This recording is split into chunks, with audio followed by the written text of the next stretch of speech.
ខលមកវិញផងគេម្នាក់នេះប្រើទូរស័ព្ទដើម្បីត្រឡប់ពេលវេលាទៅឆ្នាំ1995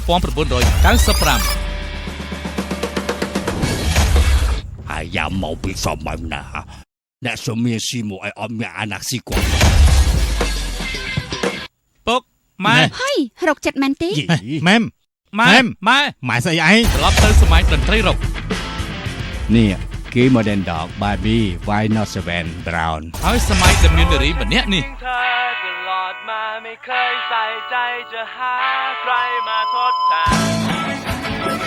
នេះសុំមិត្តភក្តិរបស់បង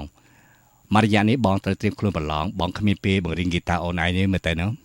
តែកុំរំអីបងរត់អ្នកមកជំនួសបានហើយ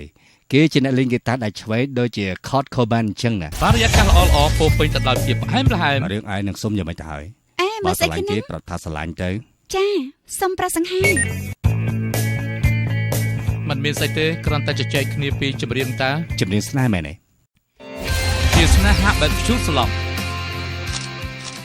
ហេតុអីនាងមិននិយាយទូរស័ព្ទឬក៏ផ្ញើសំបុត្រឲ្យគ្នា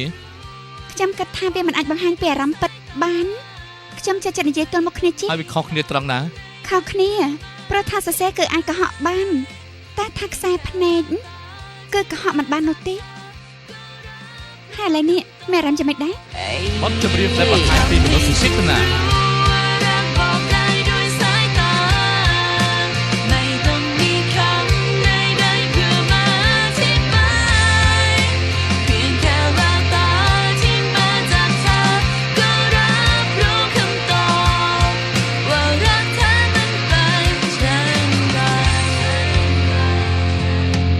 បកនេះទៅស៊ីដាប់ទៅអាសឹងនេះនោះវម៉ៃកោបកទឹកភីណែគីមែងពាវសំតនាហៀរកនាហៀបែបបន្ត្រាអារម្មណ៍នាងគឺជាសម្បត្តិរបស់ខ្ញុំអស់ពីបេះដូងដោយទេពធីតានៅលើមេឃខ្ញុំនៅតែរងចាំព្រឺរួមដល់ហើយ9933 99ម៉ាក់បាទម៉ាត់ទេអូមិនមែនទេគឺខ្ញុំនឹកម៉ាក់ខ្លាំងណាស់វល់មិនដឹងអត់មានវល់ទេ